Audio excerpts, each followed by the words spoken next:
So welcome back to day 4 of the 30-day CARS challenge. Today is going to be focusing on the spine. So before we get into it, just to kind of review what the CARS are, why we're doing them, how to do them. So when we do the CARS, the goal is to only move the joint we're training, which today is be the spine, and try to avoid any other kind of compensatory or any kind of compensations happening at other joints. The reason why CARS are beneficial, why you should do them, is it helps you get more aware of that joint in space, and today the spine is the focus. So I'm aware of your spine and how far it can move each direction, and it helps kind of maintain the range of motion of that joint we're training. So let's get into it. So for the CARS today, we're going to be doing the spine as the highlight of the CARS today. So we're going to be on our knees here, and some kind of block or padding or book, something in between your knees as well, for your knees can press into to increase the tension of the movement. From here, just have your arms crossed or at your side, either one's fine. And you're going to slowly flex your upper back, maximally without shifting your hips back and without moving your whole body forward either.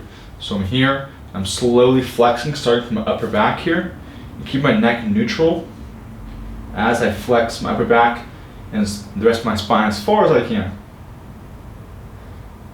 Once I max out that range of motion at the spine and flexion, I want you to rotate to the left. And then you're going to bend left, bring your left shoulder to your left hip, and then extending, getting tall through your spine without shifting your hips forward. Still squeezing your hips to keep your hips locked in, so that we can get the most extension and overall spinal movement we can. And rotate right, bend right, and then flex forward. Go one more time this direction. Flexing forward, rotating left, bending left. And once again, the entire time we're focusing on squeezing the block, keeping our hips locked in so that we get only spinal movement. Try to notice if you notice any kind of difference between left and right, or if it's hard for you to flex for some reason, hard for you to extend for some reason. Take a little mental note of all these things.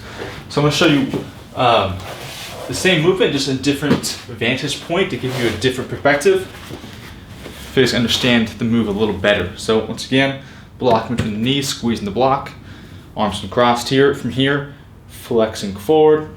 This time I'll rotate to the right, bend right, and notice how I rotate and bend.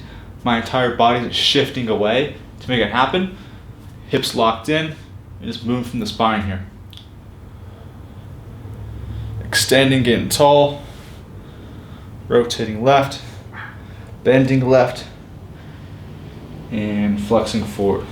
Good. So the spine can move in flexion, extension, rotation, and what's called lateral flexion, basically just bending to the side. It's important to train all these components regularly, or else you lose the ability to do them. So if you don't ever train the ability of your spine to actually flex or extend, you can eventually lose the ability of your spine to flex or extend. So incorporating spinal CARS, or any CARS for any joint in your body, helps maintain that range of motion and that movement, if you don't lose it over time. And if you want the full CARS routine, click the link in my bio and click on the morning mobility routine. That'll give you your own follow-along routine to do for yourself. And if you want, add this variation for the spine CARS to try it out. See you tomorrow.